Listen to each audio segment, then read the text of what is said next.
Eu vou falar um pouquinho da nossa sede do escritório, que é a terceira sede já, agora está indo para a quarta sede. Também não trouxe o histórico, mas eu trouxe um pouco do processo de projeto da nossa sede.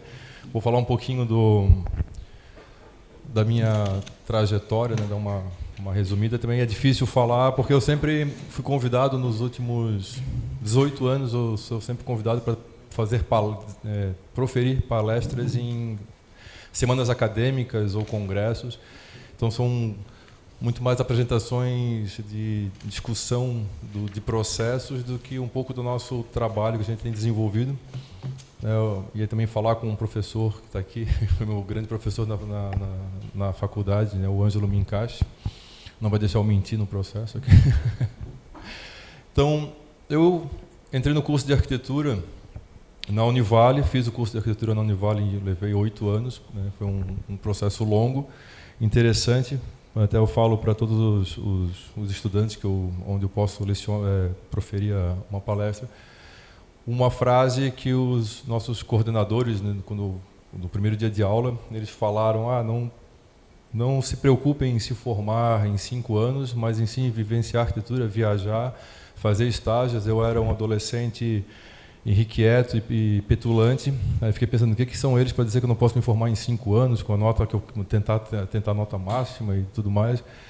E no processo eu vi a importância dessa primeira, né, fala deles no primeiro dia de aula, que foi realmente vivenciar a arquitetura para se tornar, depois de muitos anos, conseguir olhar para trás e ter uma ciência que me tornei um arquiteto. Então, assim, não acho que eu saí da faculdade sendo um arquiteto urbanista. Eu proferi uma palestra com o Mário Figueroa, do Estudo América, para recém-formados por um programa de pós-graduação, que ele simplesmente falou: aqui não tem nenhum arquiteto que faça projeto, vocês estão preparados para fazer desenho técnico para aprovar em prefeitura. Fazer arquitetura não é isso.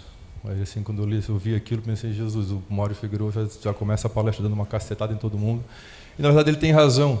Eu participei do Conselho de Arquitetura, estou participando de novo do Conselho de Arquitetura, com um sonho que é o escalonamento da profissão, porque o meu filho se formou em arquitetura no Canadá, e lá, como no Canadá, nos Estados Unidos, existe o escalonamento. O que é o escalonamento? Eu me formo em arquitetura como bacharel, podendo ser um arquiteto júnior num escritório de arquitetura, onde eu tenho que fazer o certificado de trabalho, né, por participar em projetos, fazer pós-graduação para ser arquiteto pleno, para depois se tornar arquiteto sênior, para depois poder ter um escritório de arquitetura. Então, assim, eu entrei no conselho por conta disso, porque hoje eu olho para trás, depois de 18 anos, eu chego numa consciência que me tornei arquiteto, mas há 18 anos atrás, quando eu me formei, eu tenho a ciência que eu não era um arquiteto urbanista, era um bacharel que precisava estar no mercado de trabalho, viajando pelo mundo para se tornar um arquiteto. Feito mestrado e tudo mais, e desenvolvido os projetos. Aqui eu vou falar um pouquinho da sede. Qual que tem que apertar? Aqui hoje é a equipe, né? Então, assim, o escritório começou em 2006, na verdade, onde, assim como o André falou, aluguei uma sala de 12 metros quadrados com uma estagiária, era eu e a estagiária, e tive a felicidade de poder iniciar o processo de docência na graduação, onde eu não precisava do dinheiro do escritório para sobreviver, numa cidade, né, que é Itajaí, que não tem uma vocação, não tinha, né, uma vocação muito, muito grande para a arquitetura fora da capital. A gente sempre via na faculdade que era muito mais interessante trabalhar na capital para conseguir exercer um pouco a essência da arquitetura. Mas eu tentei, fui teimoso, assim como fui teimoso na faculdade, o professor Ângelo sabe quanto eu teimei na faculdade, em tentar fazer arquitetura em Itajaí. Aí eu abri o escritório. E como eu leciono, uma das disciplinas que eu leciono em pós-graduação, que é a gestão de escritórios, eu sempre falo para os alunos: não se formem e abrem um escritório que a probabilidade de fechar é grande, se frustrar é grande demais, trabalhe em um escritório maior, saia da cidade, vai viajar, como os meus coordenadores falaram, vai viver arquitetura, vai ser funcionário, vai aprender processo, porque se formar, abrir um escritório numa cidade do interior, a probabilidade de fechar é 97%, se não for 99%. Aí eu não fechei porque eu lecionava, podia viver do salário de professor e com a arquitetura, no escritório de arquitetura, não depender de cliente e tentar fazer arquitetura. Nesse processo de tentar fazer arquitetura, o que aconteceu nos primeiros anos? Nós fazíamos o projeto que o cliente solicitava no briefing dele e o projeto que nós acreditávamos. Então, eram sempre 2 projetos. Nos 5 ou 6 primeiros anos, todos os projetos eram 2 projetos inteiros. O que a gente acreditava, o que o cliente pedia.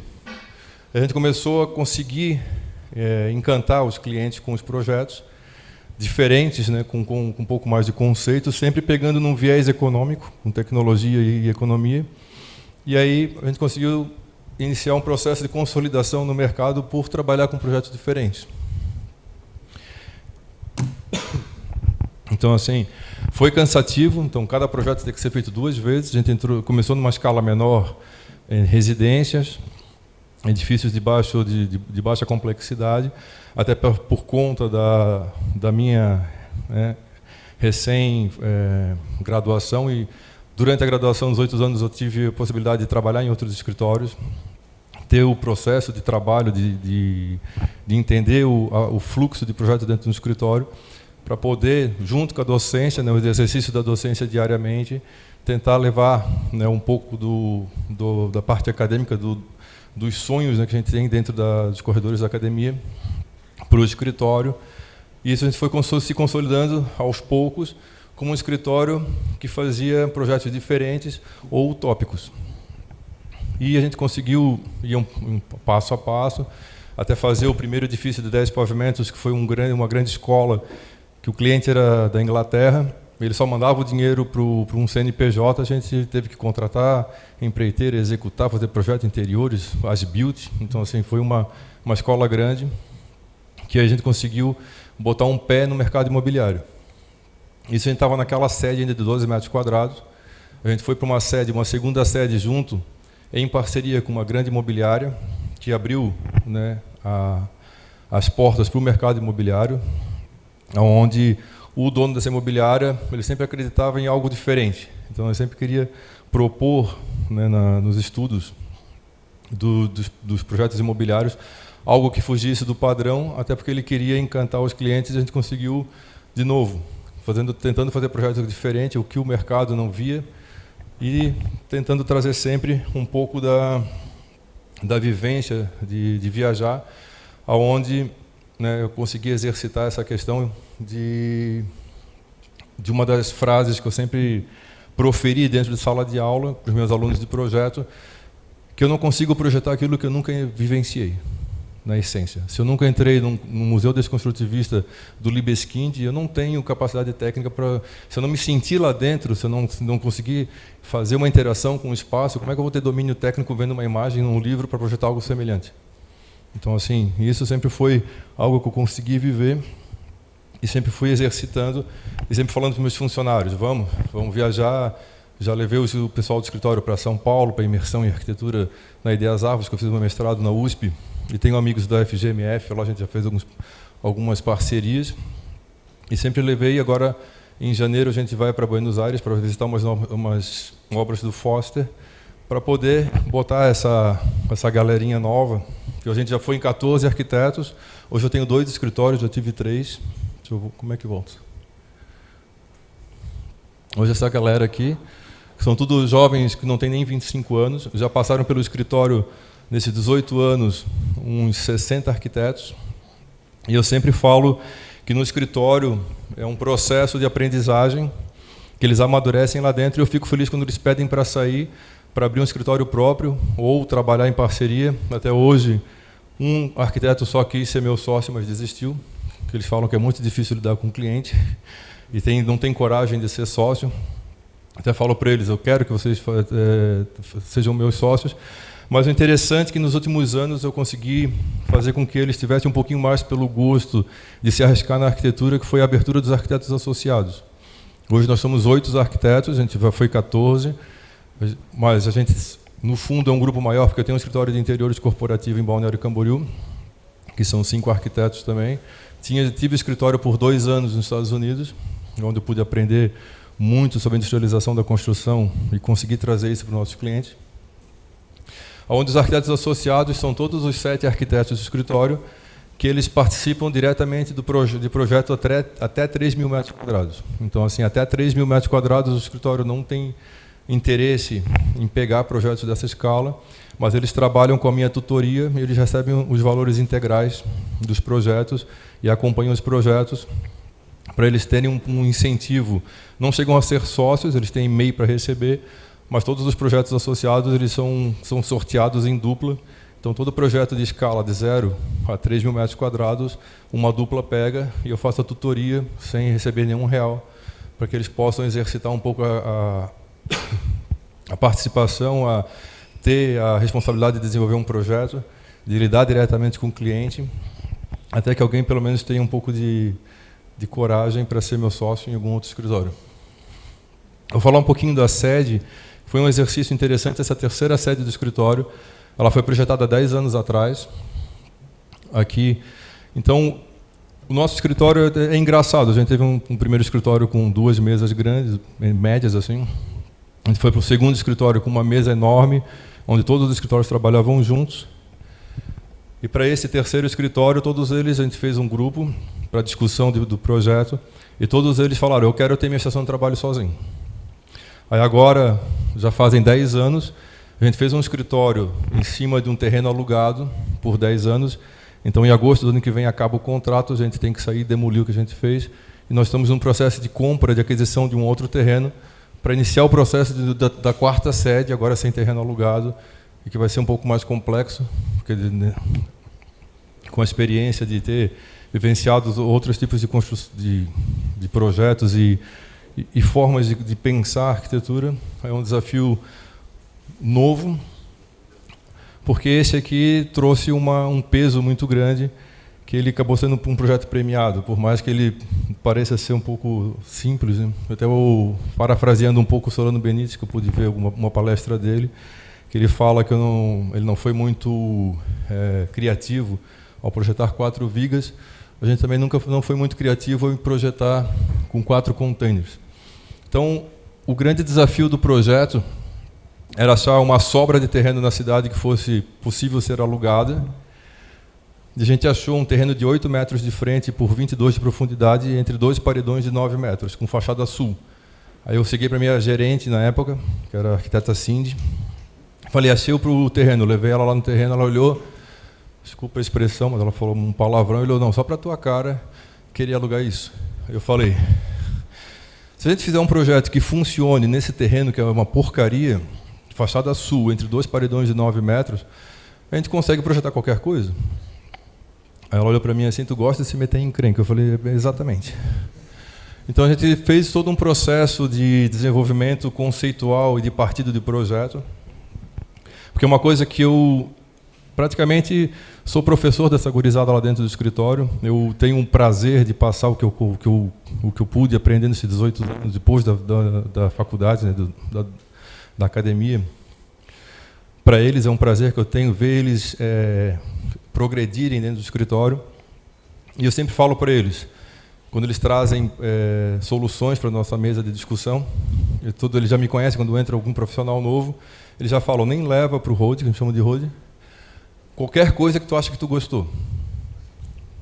Eu sempre falo, só me traga uma solução quando responde um porquê e tem uma solução técnica, tipo, que ele está respondendo algum problema, está resolvendo um problema, ou tem toda uma questão que responde a um questionamento, a um porquê.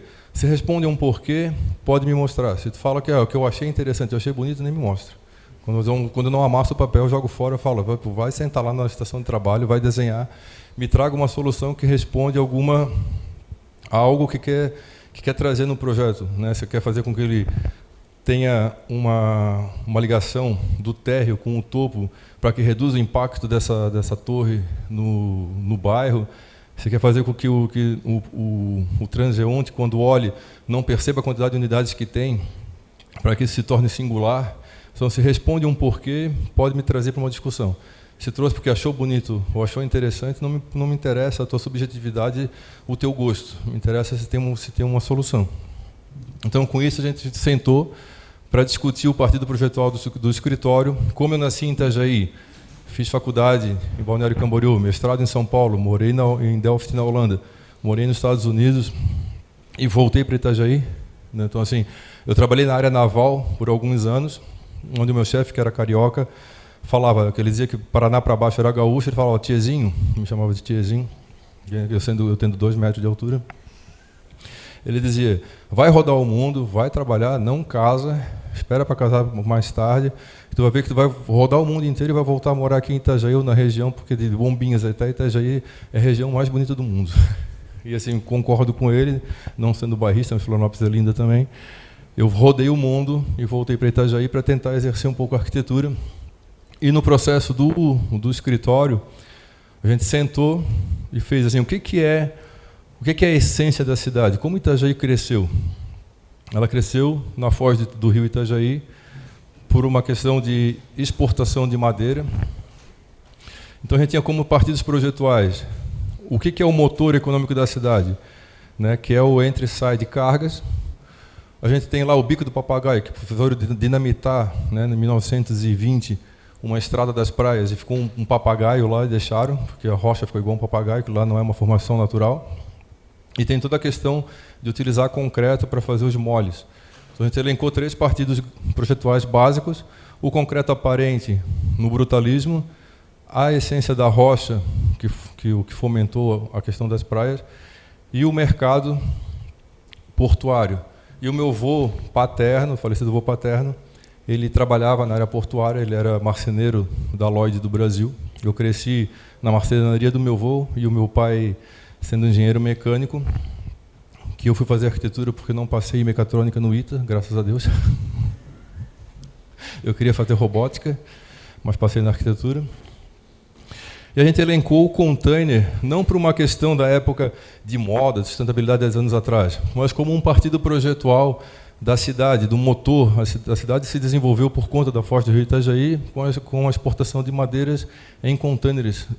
Então a gente elencou o container como o partido inicial. Então a gente tem um paredão ali que na verdade são 8 metros na esquerda e 9,50 metros aqui na direita, que foi subtraído para fazer um trecheiro esquemático, onde que tem uma...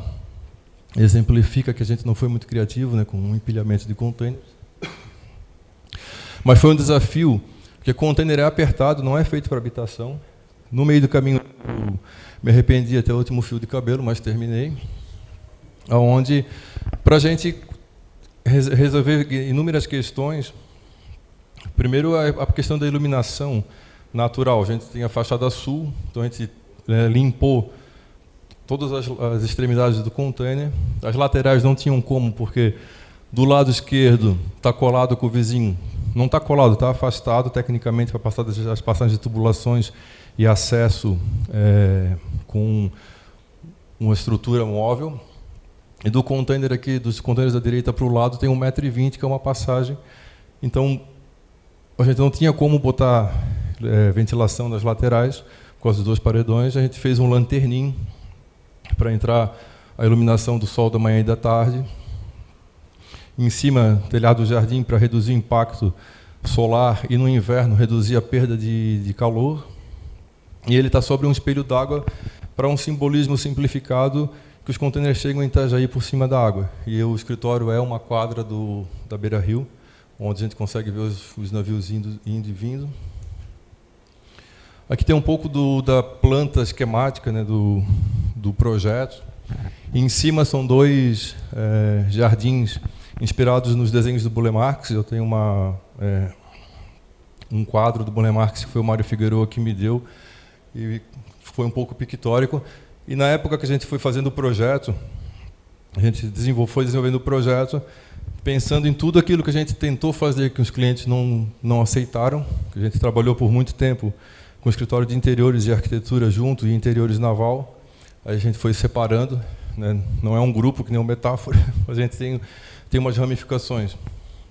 Então, tudo que a gente quis fazer em interiores e na arquitetura com clientes que eles não aceitavam, a gente foi exercitando no próprio escritório há 10 anos atrás, com o uso de lanterninha, telhado verde.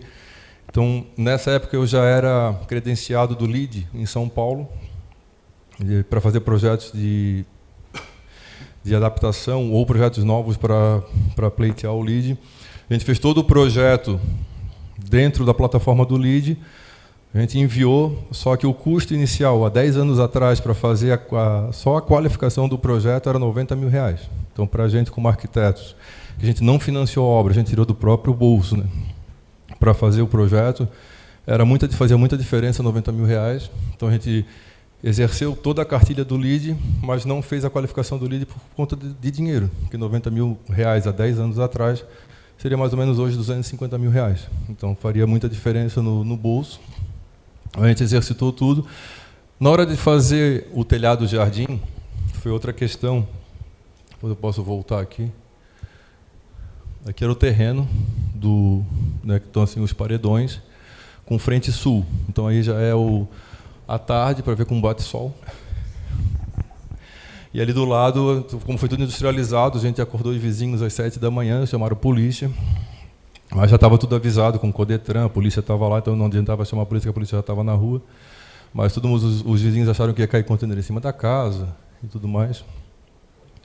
Mas no processo do projeto... Como é que é a luzinha aqui? Pessoal, que eu tenho dificuldade com a luz vermelha porque sou um arquiteto daltônico. É verdade, não enxergo vermelho. Então, o teto do container inicialmente ia ser um jardim simples. E durante o processo de montagem de tudo, aqui nessa foto não dá para ver, mas a gente não me acertei com isso ainda. A gente é rodeado hoje por 11 edifícios. E eu falei para a minha antiga gerente, por que a gente é rodeado por aproximadamente mais de 300 famílias, no mínimo, que olham para a gente à noite?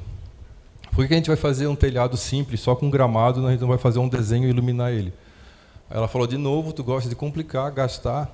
Eu falei, não é complicar e gastar, é uma questão de acupuntura urbana. Se a gente fizer algo diferente do bairro, a gente pode, de uma certa forma, contaminar essas pessoas a fazer diferente. E esse telhado do jardim, ele fica todo iluminado à noite. Nos anos seguintes que a gente começou a operar o escritório, na frente tem a Cliomed, que tinha grade, ela tirou a grade e fez jardim. Um laboratório de análises clínicas da outra quadra tirou a grade e fez jardim. Um restaurante da esquina, que é o O2, tirou a grade e fez jardim. Ou seja, a gente conseguiu contaminar a nossa região, de uma certa forma, numa escala, né, possível, com o advento de ter toda uma questão cênica à noite, com jardins, para que isso fique agradável para quem olha para nós lá de cima, de uma certa forma. Aqui o projeto é mais fácil analisar ele pelo corte. A gente sempre quis fazer uma escada pendurada, que nenhum cliente até hoje aceitou. A gente fez uma escada pendurada lá, né, entre os dois containers. Até o final eu me acerto com esse negócio. Lá dá para ver o corte central, né, que atravessa o container longitudinalmente e mostra o lanterninho lá em cima. Lá dá para ver que tem um bloquinho, né, de CAD de uma pessoa deitada, porque lá em cima do jardim os funcionários sobem, tem uma escada lá, marinheiro, eles sobem num café, ficam tomando café no jardim. Não indico muito, porque não tem guarda-corpo, né? Se cair alguém lá, vou ter que talvez seja processado. Mas a escada, inicialmente, ela começava do hall de entrada em diante. Só que um dos problemas que a gente discutiu é que todo cliente que chega na produção, ele senta do lado do computador e fica, e se mudar esse detalhe, e se mudar aquilo, e se mudar aquilo. Ele não sai mais dali, ele pega um café e fica a tarde inteira, não, agora volta. Eu acho que a melhor solução era que estava no começo. Então, assim, é ruim para o processo. Então, a gente inverteu a escada, porque o cliente, inconscientemente, não vai até o fundo e volta para subir. Então, ele só vai se for convidado para conhecer a produção. Então, a gente foi discutindo várias coisas. Uma dessas, assim, não preciso esconder a escada. Ela é escultórica, ela é metálica, foi feita com modelagem paramétrica e cortada a laser numa CNC e montada lá com um funcionário de uma empresa de construção naval que eu conhecia, montou a escada com uma trena 3D lá e fez ela toda no local. Que elas são fitas metálicas finas, penduradas, e são intertravadas com os degraus que são de pedra com madeira num sistema flutuante, que a gente usa muito em construção naval. Aí aqui é mais fácil ver nas fotos um pouco o projeto do que na planta. Aqui o nosso desafio desse terreno, que agora a gente vai entregar ele para a especulação imobiliária, que já fez a permuta. O dono do terreno vai ganhar 3 apartamentos de luxo. Então, assim, eu não consigo pagar para ele 3 apartamentos de 1.200.000 no terreno, não tem dinheiro para isso. Mas a gente está indo para um outro terreno, vai ser todo um processo de novo, de tentar fazer uma arquitetura na essência da contemporaneidade, que eu vou explicar um pouco. Então, ali é o processo de montagem industrializado. Aqui, durante a obra, então, assim, tem várias questões de relação mimética com a cultura da cidade e coisas que a gente foi tentando, no processo, desenvolver. Tipo, ele foi todo industrializado, foi tudo detalhado em milímetros, porque como eu trabalhei na área naval é feito todo detalhamento em milímetros. E como a gente não tem uma mão de obra para construção industrializada ainda na região, durante o processo de execução do projeto todo, ficou um funcionário lá, full time, com uma bancada improvisada, tendo que explicar para cada fornecedor como ele tinha que fazer. Então a gente criava a solução e o fornecedor, e ficava um funcionário com os 3Ds isométricos explodidos, explicando como fazer a instalação de cada etapa, porque os fornecedores não entendiam. Porque era muito diferente trabalhar com aço, trabalhar com placa cimentícia parafusada com sistema flutuante para não furar o container, trabalhar com um anel de concreto todo travado com perfis metálicos na parte de cima para fazer o telhado do jardim com a estrutura que precisa. A entrada, na verdade, a entrada é uma calçada de concreto branco Cauê. A gente queria usar o concreto branco. Nos projetos também, que a gente usa muito concreto aparente, os clientes nunca aceitaram o concreto branco, porque eu sempre torço o nariz, que é difícil achar o concreto branco. Qual é a garantia que vai ficar homogêneo? A gente fez a entrada para não trincar e não fazer muita junta de dilatação. A gente usou a ardósia preta, fazendo uma alusão da renda de bilro, que é outra coisa que é cultural da cidade. São as diagonais. A gente tentou fazer uma questão da renda de bilro no teto, só que a gente não tem fio de energia que estica, então a gente desistiu. Tem algumas coisas que a gente desistiu no caminho, que era tipo invenção demais. E eu acho interessante essa imagem, porque muito do que foi aplicado no projeto vem de novo da experiência de vivenciar pelo mundo, porque numa dessas viagens que eu fiz pelo mundo de mochila, eu parei no Wynwood Wall, no Miami Design District, em Miami, que é um bairro que foi totalmente gentrificado, de uma certa forma foi totalmente transformado pela arte. E lá tem muitos espaços abertos com arte, que a pessoa entra, vivencia a arte e sai. A ideia inicial do projeto não era ter portão, era ter toda uma questão de arte urbana junto com o projeto. Só que a gente está no Brasil, durante a obra, né, tiveram furtos e roubos, e a gente foi obrigado a projetar um portão para que não tivesse mais furtos, e a gente desistiu dessa questão da pessoa poder entrar ir até lá a parte de trás, que tem um pé de amora, e a questão das inserções urbanas e de arte urbana, a gente acabou fazendo as artes urbanas, porque a gente não desistiu da ideia, mas as pessoas podem entrar lá, fotografar, entrar, como várias turmas de arquitetura já foram lá, né, tem até agosto do ano que vem para ir, em agosto do ano que vem vai ser tudo demolido, até porque a arte contemporânea ela é efêmera, né, ela tem um tempo, ela tem que ser renovada, né, ela não se julga eterna. E nesse slide, eu acho interessante, eu sempre trago essa foto, porque o portão que a gente projetou, que era um portão camarão, todo diferente, não deu certo. A serralheria não deu conta de fazer. Ela simplesmente, uma terça-feira de manhã, eles apareceram e arrancaram o portão e foram embora, sem dar prazo para retornar. Aí meu funcionário estava na obra, ligou no escritório e falou, olha, a gente está sem portão, tem coisa de valor já dentro da obra que pode sumir. Aí eu falei, a gente consegue alguém para fazer um portão de madeira? Ele falou, isso é difícil, de hoje para amanhã. Aí eu falei no escritório, quem quer ir em casa botar uma roupa velha que possa rasgar, que possa manchar? Aí todo mundo olhou assim, por quê? Porque a gente vai fazer um portão de madeira, a gente vai parar a produção toda do escritório, vai todo mundo que quiser para lá, eu vou passar na casa do meu pai, que meu pai é engenheiro mecânico, pegar as ferramentas dele, vamos pegar o carro do escritório, comprar madeirite e sarrafo e a gente vai, até o final da noite, fazer um portão para o escritório. A minha gerente, de novo, falou que só inventa coisa, foi embora, ela disse que não ia participar dessa maluquice. O pessoal, os meninos, né, os mais novos, tudo levantaram, eu vou. Aí foi interessante porque, para eles entenderem a importância de quem está na obra, e muitas vezes a dificuldade que se tem para fazer algo. Então, assim, e o quanto é preciso planejar, porque por mais que fosse um portão, um tapume permanente, ele precisava ficar em pé, ele precisava ter algum jeito que ninguém conseguisse pular e derrubar, e a gente queria pintar ele de alguma forma. Então, assim, a gente teve que comprar madeirite, sarrafo, parafuso, prego, medir, serrar, projetar rapidamente de uma forma que ele não caísse. Então, assim, foi um trabalho em equipe e foi muito interessante para eles verem o quanto é difícil numa obra um carpinteiro, um pedreiro fazer força, ter que pensar, ter que racionalizar para não ter desperdício. Então, assim, foi um processo muito interessante assim, que eu consegui fazer com que os meus funcionários se colocassem no lugar, porque muitas vezes sai do curso de arquitetura com aquele nariz empinado, achando que o arquiteto manda e o funcionário que está lá na obra também tem que baixar a cabeça. Não, tem que ter respeito pelo ser humano, tem que entender que é um outro ser humano que está ali se esforçando para fazer com que aquilo que a gente desenhou fique em pé. Então foi um processo muito gratificante de ver os funcionários de joelho, parafusando, se divertindo e vendo que um tapume, que um servente e um pedreiro levariam 1 ou 2 horas para fazer, a gente levou aproximadamente 8 horas. Aí apareceu a nossa gerente e falou, vamos pintar? Isso às 8h30 da noite. A gente olhou para ela e falou, todo mundo suado, cansado, com as mãos tudo machucadas, né, porque farpa de madeira, tudo. Ela, eu tenho tinta preta em casa, vamos pintar, fazer um desenho semelhante da renda de Bilro na frente. A gente falou, vamos pintar. A gente ficou até meia-noite pintando.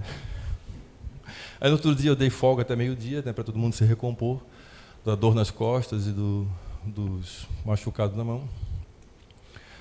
Aí aqui uma foto do jardim, ele tem iluminação ali nessa faixa de vidro, ela fica escondida de propósito para formar uma cortina de luz à noite, para não ficar aquelas luzinhas aparecendo.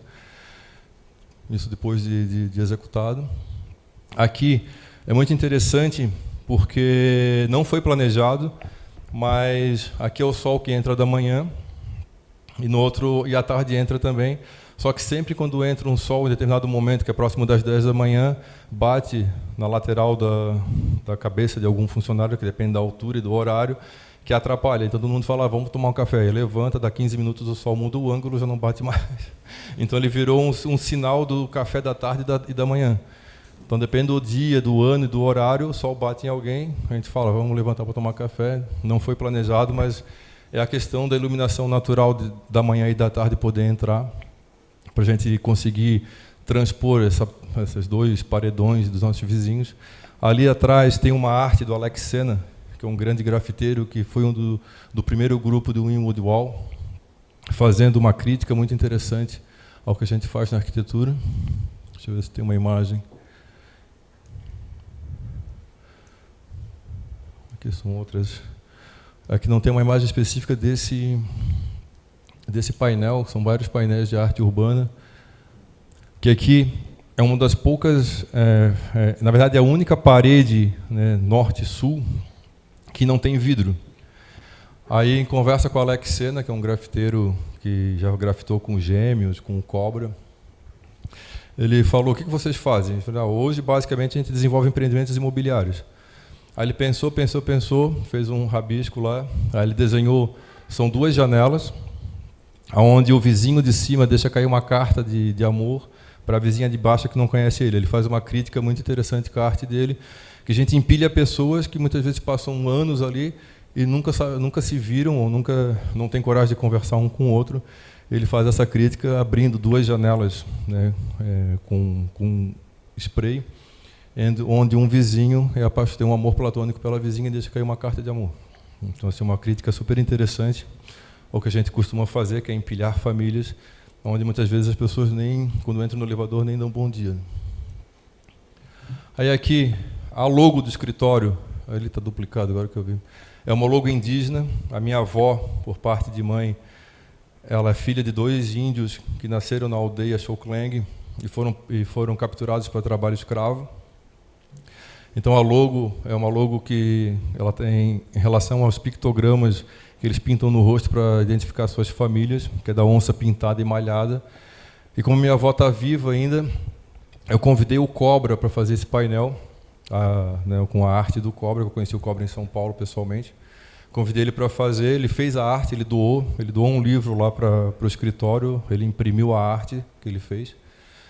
Só que na época falei para ele, faz o orçamento para pintar a parede do vizinho, né, que não é nossa, toda a arte efêmera e urbana, eu acredito que possa ser inserida de uma forma que a gente não consiga comercializar.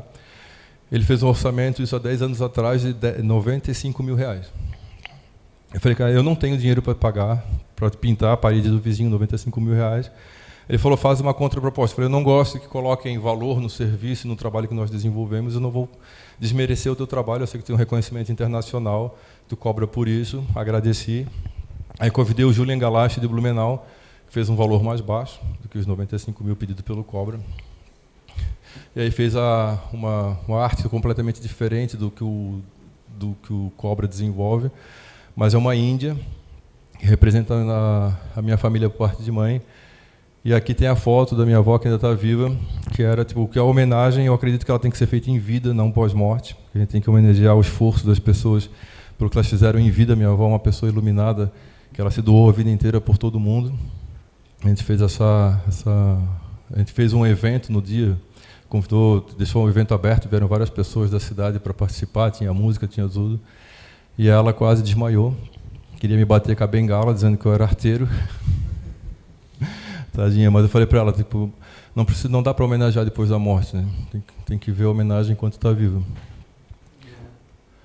Aí o Baruch, que é de Miami, estava um tempo aqui, fez uma inserção também no terraço, a gente tem um terraço lá em cima para o pessoal tomar café, quem quiser fumar. Ele fez uma arte dele, que é alguém chegando no Porto de Itajaí, que ele tem um estilo específico dele. Aqui é a produção com container, então assim, a gente fez a arquitetura industrial por uma questão de custo, né, como o André falou ali, quando o cliente falou da forma deslizante, que eu conheci isso em São Paulo em 2010. A gente industrializou a construção do projeto inteiro. Para reduzir custo e manutenção, a gente utilizou as placas cimentícias moduladas com um envelope interno de EPS que não propaga fogo para proteção térmica. O teto a gente deixou cru, porque o container é muito limitado, com o telhado verde para reduzir o impacto no verão e reduzir a perda de calor no inverno. As luminárias no teto, elas foram projetadas com a ajuda do meu pai, que calculou os ímãs para a gente embutir o ímã, e a luminária, quando ela chega perto do metal do container, ela gruda, e ela chega a suportar 100 quilos ali. Se alguém se pendurar com 100 quilos, ela não sai, ela só sai com torção. Então a gente teve vários detalhes que a gente teve que pensar na produção do escritório, porque não é a alvenaria, né, que a gente podia cortar. Então a gente teve que detalhar tudo, fazer um programa de montagem, porque cada etapa, onde passa a tubulação de ar-condicionado tinha que estar especificamente colocada e fixada de uma forma que não transpassasse o container com parafuso nem prego. Então tem esse sistema de fixação flutuante com colas específicas a 3M.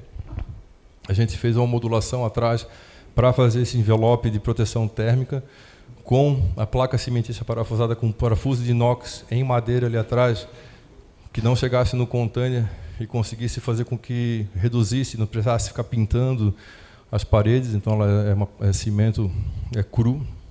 A tubulação toda a tubulação elétrica de lógica é aparente, para uma manutenção muito mais simples. Essa é a parte da produção, são 12 estações de trabalho, onde a gente trabalha em open plan.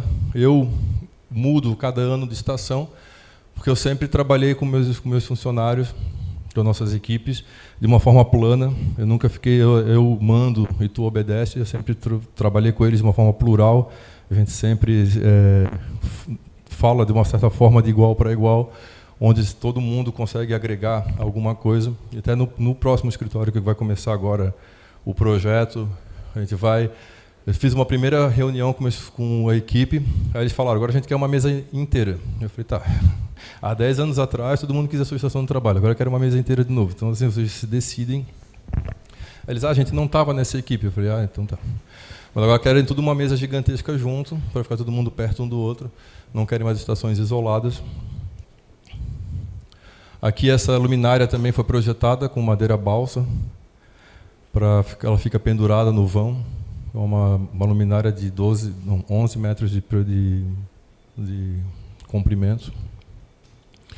Aqui um pouco da parte cênica do escritório à noite. Ali dentro tem um painel do João César de Mello, que foi um arquiteto que trabalhou com o Burle Marx.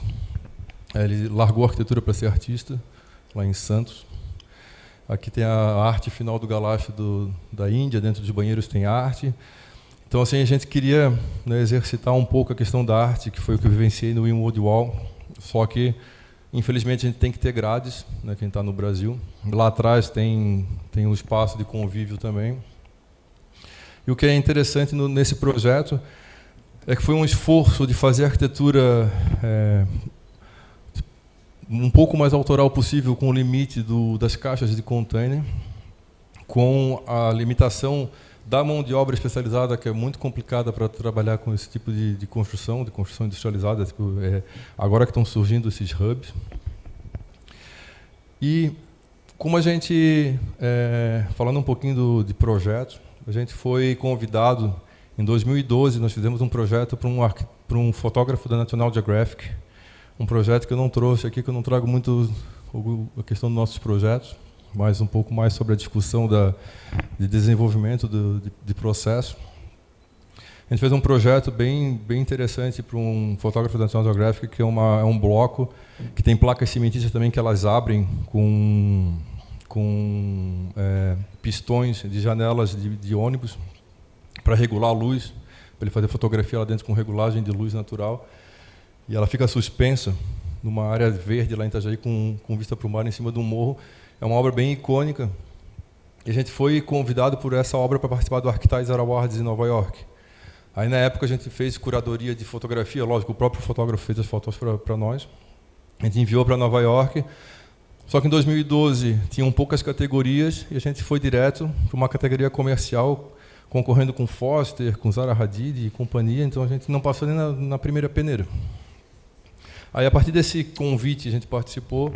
A gente começou a participar não participar, a ser convidado todos os anos. Já vem o pôster, vem o convite impresso. E aí, quando a obra ficou pronta aqui, a gente fez uma curadoria de fotos um pouco mais artísticas, assim, várias fotos bem diferentes, com um funcionário pendurado, aquelas fotos com que a pessoa passa, assim, faz um vulto, tem várias fotos aí, funcionários girando estrela, tem umas fotos bem malucas assim que foram feitas. E aí eu estava no escritório, eu tinha um escritório em Itapema, acabei não falando, eu tive um escritório em Itapema, com esse escritório de interiores em Balneário e um escritório em paralelo nos Estados Unidos. Um tempo aí eu enlouqueci, entrei em burnout em 2018. Aí no começo de 2019 eu pensei em vender tudo, largar tudo e cursar medicina. Aí eu desisti, estou muito velho para isso. Aí eu voltei para a arquitetura. E aí, nesse processo de fotografia, eu estava lá nessa loucura. Eu tinha ido do escritório de Itapema para Itajaí, no almoço, eu comia, eu parava no posto de gasolina, comprava alguma coisa, ia comendo no caminho, respondendo o cliente. Eu fiz a inscrição no final do ano, assim, era dia 23 de dezembro, estava lá no escritório atendendo o cliente, que é cliente do mercado imobiliário, não tem hora, né? O André sabe. Eles mandam um terreno, consegui um terreno, consegue ver o que dá para mim amanhã? Então, assim, e se a gente não desenvolver isso, infelizmente, o cliente passa para outro escritório. Então, eu dei palestra junto com o pessoal do Koenigsberg Vanucci, em São Paulo, onde eu abri a palestra, e aí falei que eu era contra estudo de viabilidade, não sei o quê. Aí, no começo da palestra, vem o pessoal do Koenigsberg, a gente tem uma equipe de 18 arquitetos para fazer estudo de viabilidade. Eu falei, eu devia ter ficado quieto. E hoje a gente faz isso, né? Acaba sendo com um trabalho de risco. Eu estava lá respondendo o cliente e tinha chegado um e-mail do Architizer falando deadline, faltavam 12 horas para inscrição. Eu pensei, a gente já tem umas 50 fotos interessantes do escritório. Vou ver as categorias. E tinha categorias novas, de projetos menores, assim, até para ficar mais democrático a participação mundial, porque sempre eram os grandes medalhões que levavam tudo. Aí vieram categorias menores e tinha uma categoria de arquitetura com arte até 1.000 metros quadrados. Eu falei, vou escrever aqui, a gente tem bastante arte envolvida no projeto, vou inscrever na arquitetura com arte, mandei as fotos, eram 10 fotos, aí tinha que mandar o nome, sobrenome de fotógrafo, aí pedi para o fotógrafo enviar um documento que ele autorizava o uso de imagem, tal.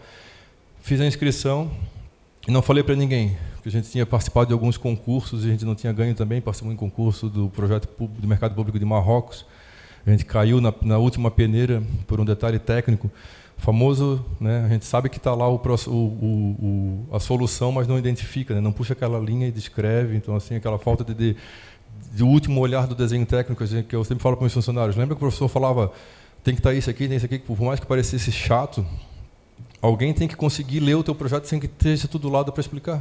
E a gente foi desclassificado de um concurso do Mercado Público de Marrocos porque uma questão básica, que era a reutilização da água, que eles usam para lavar a mão, essa água tinha que ser reutilizada. A gente tinha todo o processo que ia para o telhado do jardim, mas não estava descrito que ali era o retorno. Aí teve a devolutiva da funcionária do escritório do Steven Hall. E aí estava um pouco frustrado de participar do concurso. Eu pensei, vou mandar. Eu acho que eu tenho um pouco de um pouco de esqueci a palavra agora, mas quando quem tem medo de gato preto, como é que é a palavra? Superstição. Eu tenho umas superstições assim na minha mente meio perturbada. Eu pensei, eu acho que é um sinal, né, que eu vi esse e-mail agora, vou me inscrever, não vou falar para ninguém criar expectativa. E tinha os processos, né, as etapas do Architizer. Eu estava, no começo do ano seguinte, indo de Itapema para Itajaí, e já tinham passado as peneiras. E eu não recebi nenhum e-mail, que eles mandam um e-mail porque foi classificado, ou foi desclassificado, e não tinha recebido nenhum e-mail. Aí eu falei, quer saber, não vou mais ficar esperando nada do Architizer. E aí, nesse meio tempo que eu estava indo de Itapema para Itajaí, chegou um e-mail na minha caixa de e-mail, hoje começa a votação do Architizer. Aí eu pensei, né, não vou falar palavrão, está sendo gravado, mas eu pensei um palavrão, falei, não vou entrar nessa porcaria para ver quem se classificou, não mandaram nem e-mail dizendo se a gente tinha passado pelas etapas ou não. Aí no caminho eu fiquei pensando no que eu tinha pensado. Eu sempre falo para meus funcionários, é muito fácil criticar o que o concorrente está fazendo, é difícil ver o que o concorrente fez de bom e trazer para a mesa, olha só o que está sendo desenvolvido, o quão interessante é essa solução. Então, eu sempre falo para meus funcionários, é muito fácil criticar, é muito fácil falar que o teu trabalho é bom se baseando no erro do concorrente. Aí, quando eu lembrei disso, eu cheguei no escritório, eu entrei no escritório, estava o meu antigo gerente, o Bruno Bianchini, que é arquiteto também, saiu para abrir a empresa dele, fico feliz por ele. Eu falei, Bruno, hoje começa a votação do Architizer. Ele, o que tem? Porque ninguém sabia que estava participando. Eu falei, vamos entrar para ver os projetos que estão participando e tal. Aí, no que eu sentei no computador para entrar, para ver a votação, chega um outro e-mail do CEO do concurso, dando parabéns que a gente era finalista. Eu falei, não entendi mais nada. Então, assim, não recebi e-mail nenhum. Aí, quando eu recebi o e-mail falando, parabéns, você é finalista, congratulations, na categoria pré-fabricado. Eu falei, mas como assim? Eu inscrevi na categoria de arquitetura e arte de small projects. Como é que a gente está na pré-fabricada? Então já foi um grande prêmio para a gente, o que é muito, muito raro, um júri internacional mudar o projeto de categoria. Então a gente foi simplesmente, eles pegaram o nosso projeto de arte, viram, esse projeto foi pré-fabricado muito bom e botou direto na final, sem passar pelas peneiras. Aí eu dei um berro lá, eu dei um abraço no meu gerente, dei um berro lá, até a vizinha ver o que estava acontecendo, da felicidade, a gente está na final. Quando a gente abre para votação, quem que está lá? Cadê? O Big. Aí eu falei para o meu gerente, cara, a alegria de pobre dura pouco, né? Foram alguns segundos de felicidade, que a gente vai concorrer nada mais nada menos com o Big. Eu falei, cara, agora vamos rezar para que o pessoal que vote goste do nosso projeto. E aí, na votação popular, a gente ganhou o Architizer Awards. Eu fui lá receber na Highline em Nova York. Então, assim, o que eu trago é sempre um pouco da história do nosso projeto, da sede, que é para discutir um pouco que é possível fazer arquitetura num centro que muitas vezes não favorece a isso. É possível fazer diferente, Só basta querer, basta acreditar. Vai ser difícil, vai. Vai ter muito mais pessoas falando que não vai dar certo do que pessoas que vão falando que vai dar certo. E assim, essa premiação para a gente foi um alívio de falar assim, não, valeu a pena ter dado tanto murro em ponto de faca, porque ali, durante o processo da execução da obra, infiltrou o telhado de jardim.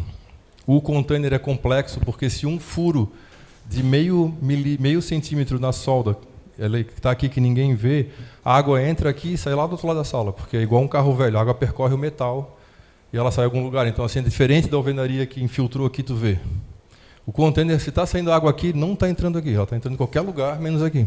Então, assim, entrou água em furo de solda, que saía água dentro do painel de disjuntores. Aconteceu de tudo na obra, assim, por conta da dificuldade da mão de obra. Então, a premiação foi, na verdade, um alívio que é possível tentar fazer o diferente, acreditar um pouco no diferente, e que isso é complexo, porque a gente tem que, de alguma forma, para o cliente falar, não, vale a pena, faz o diferente, é mais trabalhoso, nem sempre é mais custoso, que o nosso próprio escritório foi todo feito de uma forma que a gente baixasse o custo. Então, assim, metade do que está ali é material de reposição, madeira que eram gravatas de obra que foi jogado em latão de entulho, a gente tirou, mandou plainar, secar e virou acabamento de parede da sala de reuniões. Não sei se dá para ver aqui, não trouxe muitas fotos. Acabou? Então, como a gente tem 10 minutos, eu pedi para ele passar direto para um projeto que eu tenho muito carinho. A outra parte, não, tem que mudar de arquivo. Aquele outro arquivo, o PDF. É que tem a segunda parte, que é premiações dos projetos. A gente foi premiado, a gente já alcançou 15 premiações internacionais e 2 nacionais. Mas acho que como a gente tem 10 minutinhos, eu vou falar um pouco desse projeto, que é um exercício da arquitetura numa pequena escala, que eu não... É a segunda vez que eu falo dele, eu falei dele lá no Rio Grande do Sul, numa semana acadêmica, que sobrou um pouco de tempo. Então, assim, não é um projeto que vai ver nas nossas mídias sociais, não vai ver na nossa página na internet. Em todos os projetos que a gente desenvolveu em 18 anos de cunho social e de doação, a gente nunca fez propaganda disso. Assim, a gente fez esse projeto, a gente doou. Assim, então, eu acredito que a doação pelo próximo tem que vir de coração, e eu não posso fazer disso uma bandeira comercial. A partir do momento que eu faço isso uma bandeira comercial, perde a essência completamente. Então, assim, eu trouxe aqui, essa apresentação foi feita para pessoas, assim como o André falou, para pessoas leigas, para mãe, para avó. Foi uma apresentação bem simplificada, para poder apresentar para algumas senhoras que participam do processo, que vão atrás de políticos, que vão atrás de pessoas que possam doar. Provavelmente aqui eu vou ficar emocionado com esse projeto, porque é um projeto que, por mais que seja simples, é um projeto muito importante no nosso exercício de arquitetura, porque é a Associação Amor Próprio. O que é a Associação Amor Próprio? Antes de falar sobre esse provérbio chinês, a Associação Amor Próprio é uma associação de combate ao câncer de mama, onde a minha mãe participava. Minha mãe faleceu na pandemia.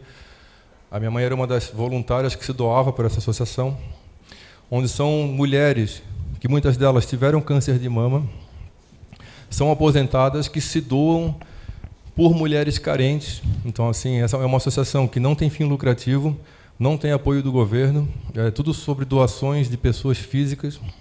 Então, elas fazem artesanato. Minha mãe fazia artesanato para tudo que era vendido virar um pouco de caixa, para elas poderem ajudar as pessoas carentes. São mulheres que muitas vezes saem de casa porque a família é ignorante. Quando vê que ela está com um câncer de mama, ela sai de casa porque não tem apoio da família. Então elas chegam lá muitas vezes de bairros ou de outras cidades, com uma mão na frente e outra atrás, chorando, porque não sabe mais o que fazer, porque não tem mais perspectiva de vida. Então é um trabalho lindo que é feito por voluntárias que se dedicam, se doam por outras pessoas. Então, assim, foi um projeto muito discutido na sua essência, do que representa essa associação para elas, o que essa associação representa para essas pessoas fragilizadas que chegam lá. E aí veio um pouco da experiência de ter visto muito de palestras, de ter vivenciado a arquitetura, de fazer parte, muitas vezes, de ajudar minha mãe com um final de semana levando sacolão em favela com ela, na comunidade carente, ou pegando o carro pessoal da minha mãe para ajudar a associação, para levar essas pessoas para fazer exame na rede pública. Então, eu me envolvi muito emocionalmente nesse projeto, de uma certa forma, porque era um desejo da minha mãe que, se um dia elas conseguissem a doação de um terreno, a gente pudesse fazer o projeto. Elas chegaram lá com uma reserva de caixa, perguntando quanto é que era o projeto. Eu falei, não, a gente não vai cobrar nunca nenhum real para fazer um projeto para a associação. A gente vai desenvolver esse projeto, a gente vai fomentar parceria com clientes, com quem puder doar. E aí, o início de alguns pensamentos do projeto, um deles é sobre esse provérbio chinês: jamais desespere em meio às sombrias aflições da sua vida, pois das nuvens mais negras cai água límpida que fecunda. Ou seja, todas as mulheres que chegam lá chegam chorando, porque elas tiveram o diagnóstico de câncer de mama, muitas vezes terminais, e elas chegam chorando e elas conseguem um alento no braço dessas pessoas, de um pouco de respiro, de suspiro, que possa ter um pouco mais de dias de vida ou de cura. E é um projeto que abraça, acolhe, tem como principal foco a cura de dentro para fora, contempla várias as formas de experiência e transforma toda a dor em amor, o amor próprio, que é a associação. Aqui é a parte da força e acolhimento. A gente fez um diagrama simples para elas, que o conceito central está inspirado na frase de inspiração das lágrimas, do brutalismo, porque elas não têm dinheiro para fazer essa sede, então a sede está sendo feita aos poucos, com o que se consegue de recursos, então tem que ser um projeto austero, mas não necessariamente que não fosse sem essência, sem arquitetura, porque elas chegaram no escritório querendo fazer 3 contêineres com telhado de Eternite. Eu falei, não, a gente vai fazer algo que represente a associação, algo que represente a arquitetura, que vocês se sintam acolhidas. Então, com diferentes pontos de vista, porque cada pessoa que chega lá tem um ponto de vista diferente, tem uma história diferente, são todas histórias únicas, que tem a leveza e pureza, a mulher sagrada e o amor à vida, principalmente a mulher sagrada, que é uma ONG de mulheres que combatem um câncer que só mulher desenvolve, que é o câncer de mama. E aí, com a questão do ventre sagrado, né, a gente já vai chegar nesse ponto. A gente tem o acolhimento, que é a ambientação, né, que são os eixos do projeto que foram trazidos por essas idosas lá. Essas são pessoas que já são aposentadas e que se doam no tempo integral pela associação. Então, a gente tem a questão do acolhimento, que elas precisam de espaço para receber essas pessoas, elas muitas vezes dormirem lá, poderem fazer uma alimentação. Tem a questão da arrecadação, que é um espaço que elas fazem artesanato para vender, para manter a casa aberta. Tem a parte do tratamento, são 3 eixos. Então, o tratamento, que é o apoio psicológico, e médicos que se doam e vão lá para fazer alguns diagnósticos. E a atividade geral, que permeia, são 3 grandes núcleos, que é promover o entretenimento entre todo mundo. Então, são 3 eixos. E o terreno não é triangular, mas a essência do conceito do projeto veio do ventre sagrado, do ventre feminino, onde a gente tem 3 grandes eixos, que é o acolhimento, né, a parte de desenvolvimento de atividades e artesanato para venda e administração.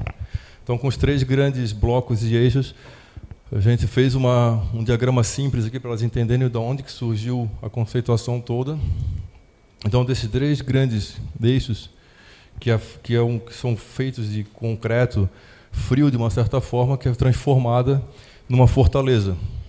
Porque elas chegam lá, vendo a associação como uma fortaleza, que elas se sentem acolhidas, elas precisam disso, e elas têm vergonha, quando elas chegam lá, do que os outros olham, né, que está com câncer de mama, que vai retirar um seio, então elas se sentem muito fragilizadas. A gente quis que esse projeto parecesse uma fortaleza, onde elas conseguissem entrar lá sem ser vistas, e lá de dentro elas vissem quem está fora.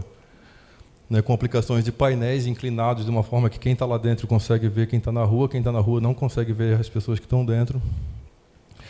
Então, a gente foi mimetizando o projeto, onde são os 3 blocos de concreto com laje inclinada, onde a laje inclinada são 3 lajes inclinadas diferentes, que elas recolhem água da chuva, voltando para o provérbio chinês, que das mais nuvens negras cai água límpida e fecunda, e essas águas representam as lágrimas dessas mulheres, que quando elas entram lá, elas entram chorando, e lá dentro elas conseguem ter um alento de vida, e muitas vezes conseguem dar um sorriso.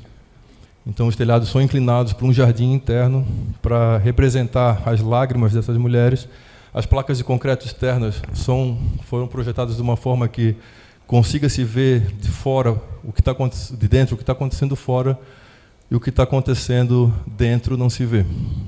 Então é um projeto com materiais baratos, concreto aparente, esquadrilha que vão ser doadas por construtoras, né, com acessibilidade. Ela é elevada do chão porque é uma área alagável, então um terreno numa área que sofre alagamento, agora com as chuvas sofreu alagamentos. Então a gente calculou de uma forma que não chegue, a gente pegou todas as medições da Defesa Civil para que, mesmo com cheias, essa água não entre lá e elas consigam. Então aqui, lógico, é uma câmera um pouco mais baixa, mas as pessoas, quando transitarem ao redor desse espaço, dessa fortaleza feminina, não conseguem ver o que está acontecendo lá dentro pelas laterais, mas quem está dentro consegue ver quem está fora. E dentro é um jardim, lógico, são imagens simples que nossa equipe fez, que eu pedi para os meus funcionários se doarem fora do horário, usando o Lumion e tudo. Não foi uma maquete completamente detalhada, mas aqui traz um pouco dessa essência, né? Muito veio da própria frase do Solano Benítez, que o ser humano no centro, não a arquitetura como espaço para tirar foto, mas um espaço para vetorizar a vida. Então é um projeto que a gente tem muito orgulho, a gente está sendo executado aos poucos. Quando fica pronto, a gente vai fazer algum evento. Então aqui é o jardim interno, onde são feitas, as pessoas circulam, as mulheres circulam. Aquele bloco ali de trás é o bloco de acolhimento, e onde as mulheres são recebidas pelos psicólogos que se doam pela casa. Então aqui tem um programa de necessidades. Então assim, é um projeto que dificilmente vai ser publicitado nas nossas mídias, por exemplo. Mas é um projeto que eu tenho um carinho muito grande pelo desafio que foi trazer um pouco de conceito, trazer um pouco da essência da arquitetura contemporânea, que é o ser humano no centro, que é completamente o inverso da arquitetura modernista, onde o ser humano é deixado de lado na sua escala, e a arquitetura é feita para tirar foto, né, porque ela é toda retilínea, e o ser humano é visto como mais um número.